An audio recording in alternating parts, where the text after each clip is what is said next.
ang tuwafaqa untuk kamu ditolong Allah, lissalamati untuk selamat, min kulli su'in dari segala keburukan, fatruki dhanna sayyi'a maka tinggalkanlah persangkaan buruk, bi kullin nasi dengan semua manusia. Maksudnya gimana ini maksudnya? Kalau ingin selamat dari keburukan seluruhnya, maka jangan suudzon dengan siapa aja.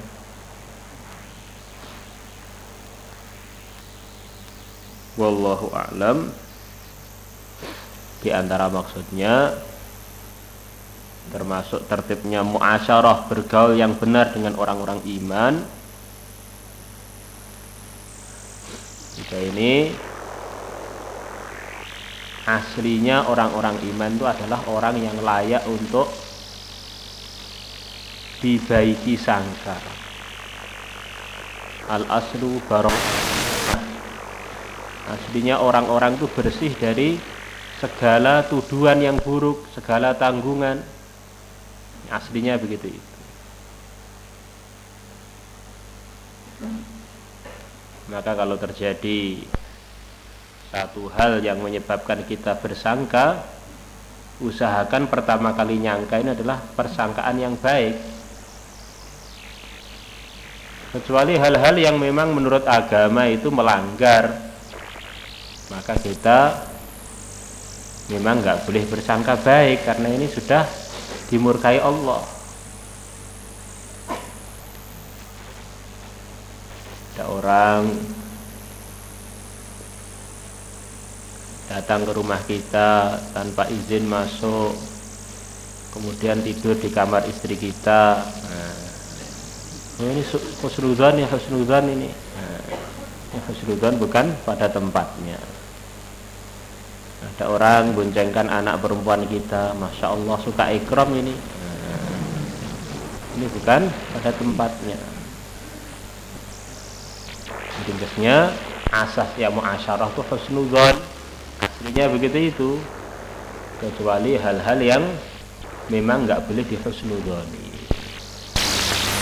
Orang yang langgar agama, tertibnya tidak benar menurut agama, atau orang yang memang bukan beragama Islam. Karena ada hadis-hadis menceritakan kalau ada orang kafir dengan orang iman bersepi-sepi di satu tempat, maka orang kafir tadi dalam hatinya terbetik ingin membunuh orang Islam tersebut. Memang itu sudah nas hadis. Orang kafir dengan iman itu selalu ada tabrakan.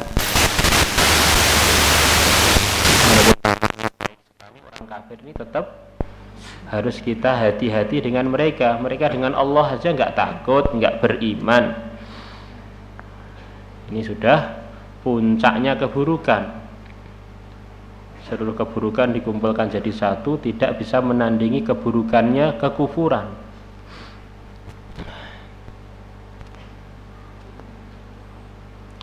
Di samping memang orang itu akan terpengaruh dengan keadaan dirinya. Kalau orang itu orang baik, hari-hari baik, ini diantara tandanya dia ini juga merasa orang-orang itu juga baik seperti dia. Sudah kita terangkan panjang lebar beberapa minggu yang lalu, waktu sebagian besar anak pusat keluar. Allah Akbar. Ini orang-orang yang hari-hari ngerokok, perasaan dia semua orang ya seneng rokok seperti dia, maka dia bertamu di tempat siapa saja hadiahnya adalah rokok, ikram. Juga orang ini kalau hari-hari baik perasaan, nggak ada orang nipu, nggak ada orang yang buruk, akhirnya dia ini banyak husnudzannya dalam kehidupannya, padahal sebetulnya banyak juga orang-orang yang buruk.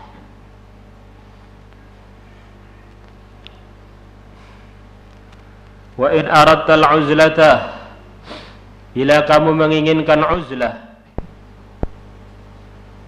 Uzlah ini diantara maksudnya adalah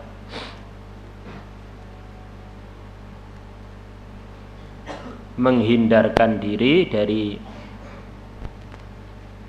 tempat-tempat yang buruk, menyelamatkan diri dari tempat-tempat yang buruk, biar kita bisa mengamalkan agama dengan baik. Hasilnya begitu itu.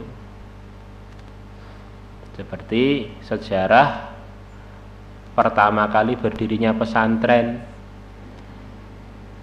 kurang lebihnya ya Abul Hasan An-Nadwi itu, dia mengatakan kurang lebihnya berdirinya ribat atau pesantren-pesantren itu diawali dengan kerisauan yang ada di kalangan orang-orang yang amal agama.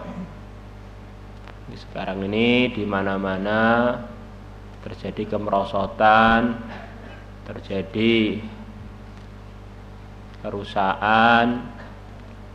Maka bagaimana kita ini orang-orang yang ingin kebaikan ini bisa kumpul dalam satu tempat yang terpisah dengan umumnya orang yang ada, biar kita ini lebih mudah untuk amal agama. Sejarahnya berdirinya pesantren kurang lebih begitu itu. Maka orang-orang yang ada fikir untuk perbaikan, mereka uzlah, menyingkir dari masyarakat umum untuk buat satu suasana kebaikan. Akhirnya pesantren itu dulu isinya orang-orang baik saja, orang-orang yang semangat saja, orang-orang yang fikir untuk menyelamatkan agama. Ini fungsinya pesantren itu memang suasananya beda dengan suasana di luar pesantren. Asasnya itu.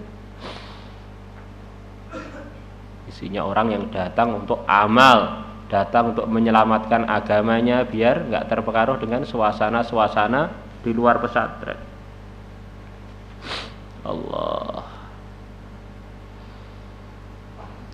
Maka pesantren itu untuk orang-orang khusus karena mereka punya kerisauan khusus. Hari berganti hari, orang-orang lupa fungsinya pesantren. Akhirnya anak-anak nakal malah dikirim ke pesantren. Pesantren dulu kumpulannya wali, bukan kumpulannya anak-anak terbuang, anak-anak yang nggak pandai, yang sudah nggak bisa diatur, disekolahkan umum nggak maju, dipaketkan ke pesantren. Akhirnya pesantren itu tempatnya Bromo Corah, bajingan, tempatnya para orang-orang yang biadab, biakhlak, preman-preman dan premanah. Laki-laki preman, perempuan premanah. Maka kita ini ingin mengfungsikan pesantren itu seperti awal fungsinya, yaitu tempat mujahadah, tempat amal agama dengan sebenarnya. Suasana zikir, suasana amal, suasana perjuangan. Di hari berganti hari, zaman tambah buruk, maka orang duduk di pesantren tentok ternyata nggak kuat.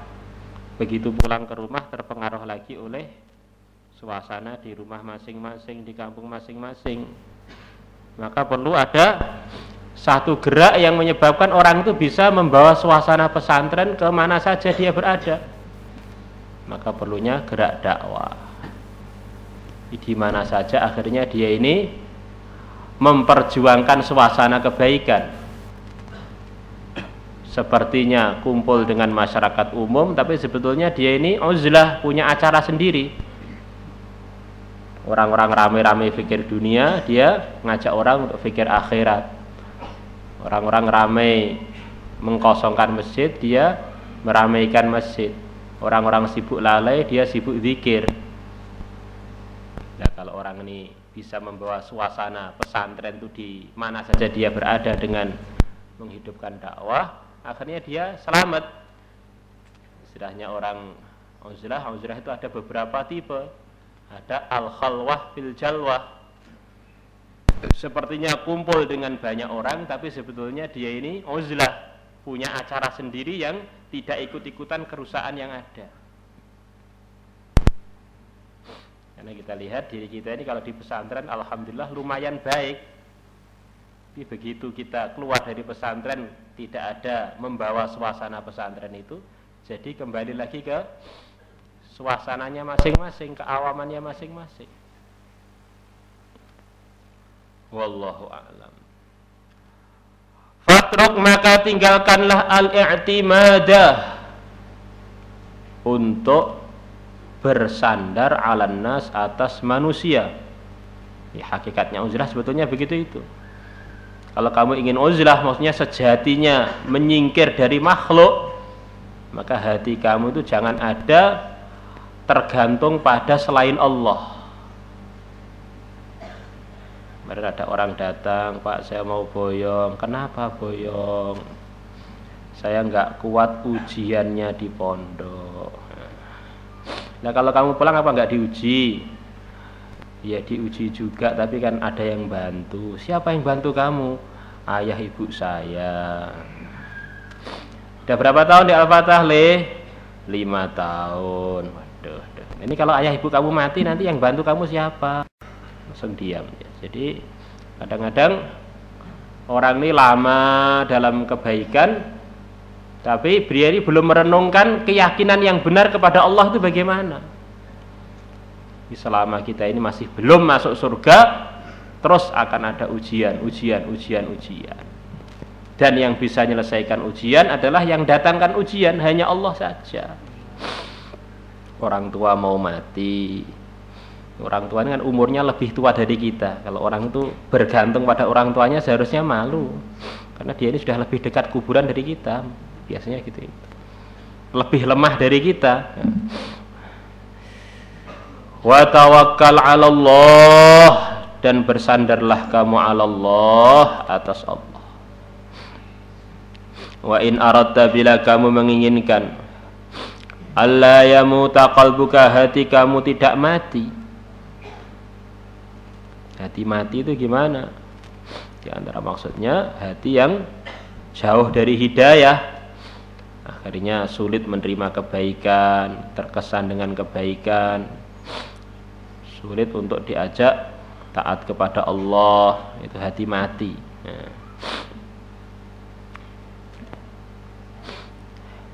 Faqul, maka katakanlah, kulla yaumin, setiap hari, arba'ina marratan, 40 kali, ya hayyu ya qayyum, la ilaha illa anta.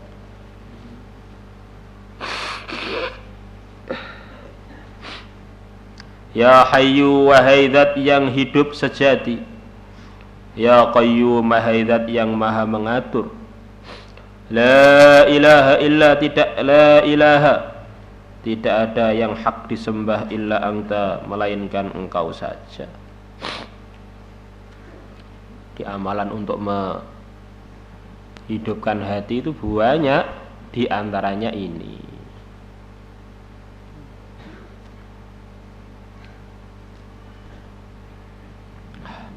Di antaranya lagi adalah menghidupkan malam Idul Adha, Idul Fitri dengan amalan. Maka Allah akan jaga hatinya orang yang menjaga 2 malam Idul Adha, Idul Fitri dengan amalan. Di waktu orang-orang hatinya mati, cinta dunia, terkesan dengan dunia, terpengaruh dengan suasana keburukan, dia tidak terpengaruh dengan keburukan-keburukan itu. Di antaranya adalah dengan banyak membaca Inna Anzalna. Di dalam kitab Baijuri itu ditulis, di antara fadilahnya Inna Anzalna adalah menyebabkan orang itu jadi mudah taat kepada Allah, mudah menjauhi maksiat. Bayi-bayi kecil baru lahir, anak-anak, bahkan orang tua itu baik sering dibacakan surat Inna Anzalna. Suami kurang sayang pada istri, itu dibacakan Inna Anzalna, jadi sayang dengan istrinya. Istri begitu juga kurang taat pada suami, dibacakan Inna Anzalna. Tinggalnya Inna Anzalna jadikan orang itu mudah taat. Di antaranya lagi, kalau ada suami istri bertemu, baca doa. Ini menyebabkan hasil pertemuan itu kalau jadi anak anaknya akan jadi soleh sampai mati. Di antara sebabnya sebagian dari yang hadir atau yang dengar atau yang bicara itu nakal, itu di antara sebabnya karena ayah ibunya dulu waktu ketemu itu lupa doa. Akhirnya anaknya mudah digoda oleh setan. Nah, sekarang sudah terlanjur sebagaimana? Nggak ada istilah terlanjur. Selama nyawa belum lepas dari badan, ada kesempatan untuk perbaikan. Banyak baca doa, niatnya mengqadha doanya orang tua dulu yang lupa. Banyak amalan, niatnya mengqadha amalannya orang tua dulu kalau ada lupanya. Allahu akbar. La ilaha illallah wallahu akbar. Ya, seperti para sahabat sebagian mereka hidup dalam suasana-suasana kemusyrikan jahiliyah. Begitu mereka pegang dengan dakwahnya Nabi dengan sebenarnya, maka mereka jadi hamba-hamba Allah yang terdekat di sisi Allah, yang tidak bisa dicapai oleh umat-umat sebelumnya. Wallahu a'lam. Takrar.